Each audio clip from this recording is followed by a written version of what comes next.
안녕하세요. 차원이 다른 부동산 콘텐츠 대왕부동산TV의 제동식입니다. 지난 12월 28일 서울시에서 신속통합계획 적용 민간재개발 후보지 21곳을 발표했습니다.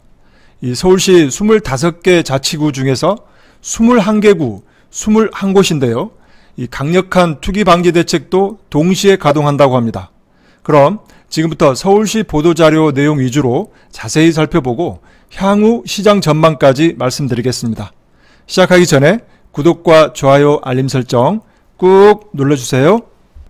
서울시 보도자료 원문입니다. 이번에 서울시에서 발표한 후보지는 민간 재개발입니다. 많은 분들이 민간 재개발과 민간 재건축을 혼돈하고 계십니다. 민간 재건축이 아니고 민간 재개발입니다. 이 민간 재개발 후보지 21곳 중에는 이 도시재생지역도 4곳이나 포함되어 있습니다. 지난 5월 달에 오세훈 시장이 6대 재개발 규제 완화책을 발표했었는데요. 첫 적용한 사례이고 이 강력한 투기 방지책도 동시에 가동한다고 합니다. 내년 초 정비계획 수립을 착수해서 2023년부터 이 정비구역을 순차적으로 지정한다고 합니다. 모두 지정이 되면 대략 2만 5천 호 정도 주택 공급이 기대된다고 합니다. 이 후보지 공모 심사는 민간 재개발 후보지 공모에 102곳이 참여했는데요. 이 중에 자치구에서 최종 추천한 59곳을 대상으로 이 민간 재개발 후보지 선정위원회를 열어서 최종 21곳을 선정하였습니다. 이 자치구에서 추천한 59곳 중에 21곳이니까 경쟁률은 약 3대1 정도 되었네요. 이 지난 5월 달에 오세훈 서울시장이 발표한 6대 재개발 규제 완화책을 한번 살펴보면 이 주거정비지수제는 폐지되었습니다. 그리고 두 번째 공공기획 신속통합기획으로 명칭이 바뀌었는데요. 이 정비구역 지정 기간을 5년에서 2년으로 단축하겠다는 것과 그리고 주민 동의율을 간소화하고 재개발 해제 구역 중 이 노후 지역에 신규 구역 지정을 하고 2종 7층 일반 주거 지역의 규제 완화를 통한 이 사업성을 개선하고 그리고 매년 재개발 구역 지정 공모를 통해서 이 구역을 발굴하겠다고 하였습니다. 그래서 이번에 이 신속통합기획을 적용해서 이 민간 재개발 후보지 21곳을 최종 선정했는데요. 이 자치구별 한 곳씩 이 선정을 원칙으로 삼았으나 이 지구단위 계획 등 관련 계획과의 정합성에 부합하지 않거나 현금 청산자 그리고 공모 반대 등 이 주민 갈등 문제가 있어서 사업 실현 가능성이 떨어진다고 판단해서 중구, 강남구, 서초구, 광진구 이렇게 4개 자치구는 후보지 선정에서 제외되었습니다. 이 21개 구역에 대해서는 조금 뒤에 자세히 살펴보겠습니다. 이번에 선정된 이 민간 재개발 후보지 21곳은 이 신속통합기획이 적용이 됩니다. 그래서 다시 한번 설명드리면 이 신속통합기획은 이 서울시가 정비계획 수립 단계에서 이 공공성과 사업성 간 균형을 이룬 이 가이드라인을 제시하고 이 정비구역 지정 기간을 5년 이상에서 2년 이내로 이 대폭 줄여서 신속한 사업 추진을 돕는 이 공공의 민간 정비 사업 지원 프로그램입니다. 일명 오세훈표 신통기획이라고 하죠. 그리고 이 민간 재개발 1차 후보지에 선정된 곳을 보면 이 그동안은 보존 위주였던 이 도시재생지역 4곳이 선정되어 있습니다. 종로구 창신동과 숭인동 일대, 구로구의 가리봉 2구역, 동작구의 상도 14구역, 관악구의 신림 7구역입니다. 2015년 이후 이 서울 시내 신규 재개발 구역 지정이 단 한 건도 없었는데요. 이번에 선정된 후보지를 이 그동안 막혔던 주택 공급 문제를 해결해 나갈 마중물로 삼아 중장기적인 주택 수급 안정을 도모한다는 계획이라고 합니다. 그래서 이 21개 구역은 내년 초부터 정비계획 수립을 착수해서 2023년부터 순차적으로 정비구역 지정을 하겠다고 합니다. 이 총 약 2만 5천 호 공급이 예상된다고 하는데요. 이 정비구역 지정 이후에도 이 건축심이라든지 교통영향평가, 환경영향평가 뭐 이런 것들을 이 모두 통합심의를 운영해서 신속하게 추진하겠다고 합니다. 자, 그렇다면 이 재개발 사업 절차를 한번 볼까요? 이 신속통합기획은 바로 이 정비구역 지정까지 기간을 5년 이상에서 2년 이내로 대폭 단축시키겠다고 하는 것인데요. 이 정비구역 지정 이후의 사업 절차는 바로 이렇게 되어 있습니다.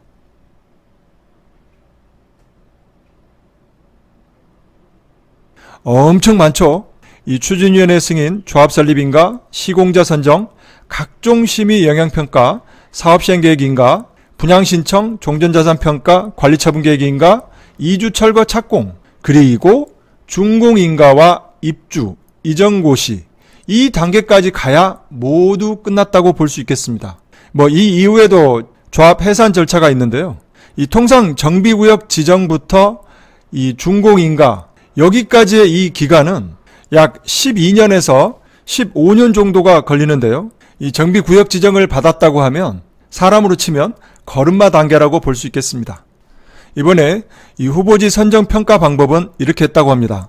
이 법적 구역 지정 요건을 정량화한 이 정량적 평가 점수, 그리고 구역의 정책적 요건 등에 따른 구역별 평가를 중심으로 하되 이 지역 균형 발전과 자치구 상황, 구별 안배 등을 고려했다고 합니다. 이 구체적인 내용은 이렇습니다. 기본 점수 100점이 있는데요. 여기에 노후 동수, 연면적, 그리고 접도율, 과수 필지, 호수 밀도, 이 모든 것들에 이 점수를 부여했고요.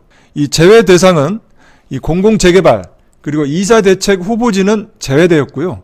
그리고 토지 등 소유자의 30% 이상이 반대하는 구역도 역시 제외되었고, 이 전용 주거지역도 제외되었습니다. 이 제외 대상에 포함이 되는지 안 되는지를 알고 계셔야 민간 재개발 후보지로 선정이 될지 안 될지를 예측할 수 있겠습니다. 다음은 투기 방지 대책인데요. 이번에 선정된 구역은 2021년 9월 23일이 이 권리 산정 기준일로 지정되었습니다. 그리고 12월 28일부터 토지거래 허가구역으로 지정 고시되었는데요. 이 주거지역은 18제곱미터, 상업지역은 20제곱미터, 공업지역은 66제곱미터를 초과하게 됐을 때는 토지거래 허가를 받아야 합니다. 이번에 선정된 구역은 내년 1월 2일부터 2023년 1월 1일까지 1년간 토지거래 허가구역으로 지정되었습니다. 민간 재개발로 선정된 구역에 이 빌라를 사게 된다면 직접 입주를 해야 되죠.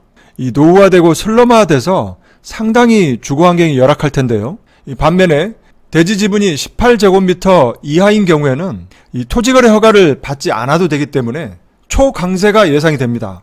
이 18제곱미터면 평으로 환산해 보면요, 5.4평 정도 됩니다. 이 대지 지분 5.4평 이하는 몸값이 엄청 올라갈 것 같네요. 그리고 여기서 한 가지 더, 이 권리 산정 기준일이라고 하는 것은 이 분양 신청 자격이 주어지는 기준일인데요. 한마디로 이 권리 산정 기준일 이후에 신축이 되었거나 이 지분 분할을 했거나 그런 경우라면 현금 청산 대상이 됩니다. 그런데 이번 공모 미선정 구역, 그리고 이후 공모 시에 이 신청 구역의 이 권리 산정 기준일을 내년 1월 28일로 지정하였습니다. 한마디로 소급 적용하는 거죠. 그리고 이 경우에는 이 후보지로 선정되지 않을 경우에 2023년 말까지만 적용한다고 합니다. 지금부터 딱 2년간인데요. 이번 공모에 선정되지 않은 구역, 그리고 앞으로 신청 구역에서는 이 단독주택을 매수해서 신축으로 이 다세대 빌라를 짓는 주택은 현금 청산 대상이 되기 때문에 공급이 급감할 것 같습니다. 그렇다면 어떤 지역에서 앞으로 이 공모를 할 곳인지 알 수가 없기 때문에 이 시장의 불확실성은 훨씬 더 커질 거고요. 이 신축보다 이 낡은 빌라들의 몸값이 천정부지로 올라갈 것 같습니다. 이번에 선정된 민간 재개발 후보지 21곳에 대해서 이 빠른 속도로 한번 살펴보겠습니다. 먼저 종로구의 창신동과 숭인동 일대입니다. 이 6호선 창신역과 붙어 있는데요. 이 초역세권 지역이죠. 이곳은 1종과 2종의 일반 주거지역이 혼재되어 있습니다. 이 토지 등 소유자는 711명이고요. 그리고 용산구의 청파 2구역, 이 배문 중고등학교와 인접되어 있고 이 숙명여대 북쪽에 위치해 있습니다. 이 토지 등 소유자는 1,505명으로 상당히 인원수가 많은 지역입니다. 다음은 이 성동구 마장동 382 일대입니다. 5호선 마장역과 가까이 있는데요. 이 토지 등 소유자는 136명으로 얼마 안 되고요. 2종 7층 일반 주거지역입니다. 그리고 동대문 청량리동 19 일대입니다. 이곳은 2종 일반 주거지역으로 339명이 있고 청량 중고등학교와 인접되어 있습니다. 다음은 중랑구 면목동 69-14 일대입니다. 7호선 이 면목역과 가까이 있는데요. 1종과 2종 일반 주거지역이고 657명입니다. 그리고 성북구 하월곡동 70-1 일대입니다. 이곳은 2종 7층과 3종 일반 주거지역으로 되어 있고 토지 등 소유자는 616명입니다. 다음은 강북구의 수유동 171대입니다. 이곳은 2종 7층 일반 주거지역이고 139명이고 이 우이천과 인접되어 있습니다. 그리고 도봉구의 쌍문동 724 일대입니다. 이 토지 등 소유자가 135명으로 수유동과 마찬가지 비슷한 면적과 인원입니다. 다음은 노원구 상계 5동 일대입니다. 이 4호선 상계역 역세권인데요. 이 구역 면적은 19만 2670제곱미터로 매우 큰 지역이고요. 이 토지 등 소유자도 1972명입니다. 다음은 은평구의 이 불광동 601대입니다. 이 불광역 3호선과 6호선의 더블 역세권입니다. 이 토지 등 소유자는 188명으로 얼마 안 되고요. 2종 일반 주거지역으로 되어 있습니다. 다음은 서대문구 홍은동 8-401대입니다. 홍제천과 인접되어 있는데요. 1종과 2종 일반 주거지역으로 되어 있고 557명입니다. 그리고 이 마포구의 공덕동 A구역입니다. 이곳은 2종 7층과 2종 일반 주거지역 그리고 일반 상업지역이 혼재되어 있습니다. 5호선 애호개역과 인접되어 있고 가까이에 이 효창공원이 있습니다. 다음은 양천구의 이 신월 7동 1구역입니다. 이 서서울 호수공원과 인접되어 있는데요. 이 토지 등 소유자가 무려 2112명입니다. 이 구역 면적도 10만 제곱미터가 넘습니다. 용도지역은 1종 일반 주거지역에서 3종 일반 주거지역까지 혼재되어 있습니다. 다음은 강서구의 방화 2구역입니다. 2종 7층 일반 주거지역이고 334명입니다. 이 9호선 공항시장역 역세권입니다. 다음은 구로구 가리봉 2구역입니다. 7호선 남구로역 역세권이고요. 토지 등 소유자는 359명입니다. 그리고 금천구 시흥동 811대는 1종 일반 주거지역에서 2종 7층 일반 주거지역이 혼재되어 있습니다. 이 토지 등 소유자는 330명이고 신흥초등학교와 인접되어 있습니다. 다음은 영등포구 당산동 6가입니다. 이곳인데요. 2호선과 9호선 당산역에 더블 역세권에 위치하고 있고요. 2종 7층에서 3종 일반 주거지역이 혼재되어 있습니다. 그리고 동작구 상도 14구역입니다. 이곳은 7호선 이 신대방 삼거리역과 인접되어 있고요.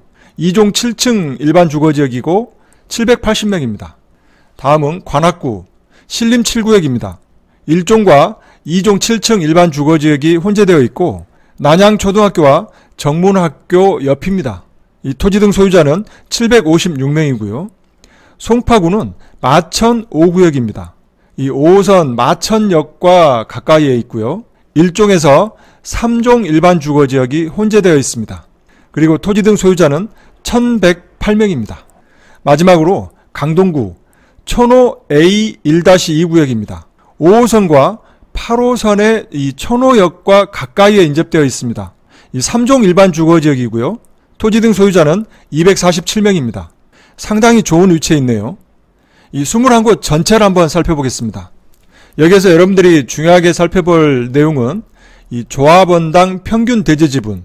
이것은 이 전체 면적을 이 토지 등 소유자로 나누면 이 조합원당 평균 대지 지분이 나옵니다. 이것과 그리고 예상 세대수. 이 예상 세대수는 이 전체 면적을 50제곱미터로 나눈 값입니다. 그렇게 나눠보면 대략 이 예상 세대수가 나옵니다. 여기에 이 용도지역, 이 용도지역이 바로 용적률과 직결되어 있죠. 자연녹지지역부터 1종, 2종 7층, 2종, 3종, 일반 상업지역까지 모두 있습니다. 앞으로 정비계획을 수립하면서 이 적용될 용적률이 모두 다 다르겠지만요. 이 평균 250% 정도 용적률이 적용될 것 같은데요. 지금 말씀드린 이 조합원당 평균 지분, 예상 세대수, 이 용도지역은 이 재개발 사업성과 직결되어 있습니다. 그렇기 때문에 이 매우 중요한 내용들인데요. 좀 더 확대해서 한번 볼까요? 이 조합원당 평균 지분이 30평 이상이고, 그리고 예상 세대수가 1000세대 이상, 그리고 용도 지역이 2종에서 3종으로 되어 있는 곳, 이런 곳들이 바로 사업성이 좋을 것으로 보입니다. 그만큼 추가 분담금을 적게 내는 곳이죠. 이 평균 대지 지분이 작고 토지 등 소유자가 많다면 그만큼 사업성은 나쁠 것입니다. 그리고 여기에 한 가지 더 한다고 하면 이 오른쪽에 있는 용도 지역, 이 용도 지역이 바로 용적률이기 때문에 용도 지역이 높을수록 용적률이 높겠죠. 그렇다면 사업성이 좋아집니다. 그래서 이 조합원당 평균 대지 지분, 예상 세대수, 용도 지역, 그러니까 용적률, 이 모두가 바로 사업성과 직결되어 있기 때문에 이 민간 재개발 투자를 하실 때 참고하시기 바랍니다. 마지막으로 시장 전망입니다. 이번에 미선정 구역과 이후 신청 구역의 이 권리 산정 기준일을 2022년 1월 28일로 이 소급 적용한다고 하였는데요. 이 지분 쪼개기를 막기 위한 이 강력한 투기 방지책인데요. 이곳에서의 이 신축 공급은 급감할 것으로 보입니다. 내년 1월 28일 이후에 신축된 빌라를 사시면 현금 청산이 됩니다. 두 번째로 2023년 말까지 이번에 미선정된 구역과 이후에 신청할 구역은 이 권리산정 기준일을 2023년 말까지 적용한다고 했는데요. 불확실성이 높기 때문에 이 신축 거래량은 급감할 것입니다. 또한 이 선정된 후보지, 탈락된 후보지, 이 모두 다 이 빌라는 강세가 예상이 되고요. 이 선정된 후보지와 탈락된 후보지의 단독주택은 약보합이 예상이 됩니다. 이 단독주택을 매수해서 신축 빌라로 지을 수 없기 때문에 그만큼 매수자가 줄어들 수밖에 없겠죠. 다음은 이 대지 지분이 18제곱미터 이하의 빌라는 몸값이 매우 높은 이 초강세가 예상이 됩니다. 다섯 번째로 이번에 선정된 후보지 그리고 앞으로 선정될 후보지까지 이 모두 이 민간 재개발의 사업 속도는 매우 빠를 것으로 보입니다. 기존보다 3 내지 5년 정도 이 단축될 것으로 보입니다. 이 마지막으로 여섯 번째는 이 재개발 규제 완화를 통한 이 도심 내의 이 공급 시그널은 중장기적으로 볼 때 집값 안정에 크게는 아니지만 다소 긍정적입니다. 재개발 기간이 워낙 길기 때문에 당장에 공급되는 게 아니죠. 이번에 발표한 후보지 21곳에서 약 25,000 가구 공급이 예상이 된다고 했는데요. 실제로 입주까지는 멀리 남아있기 때문에 그렇습니다. 지금까지 지난 12월 28일 서울시에서 발표한 이 신속통합계획 적용 민간 재개발 후보지 21곳과 이 향후 시장 전망까지 알아보았습니다. 2021년 올해 마지막 영상인데요. 내년에도 유익한 방송으로 찾아뵙겠습니다. 새해 복 많이 받으세요. 많은 도움이 되셨다면 구독과 좋아요 버튼 꼭 눌러주시고요. 더 좋은 컨텐츠를 올리는데 큰 힘이 되겠습니다. 감사합니다.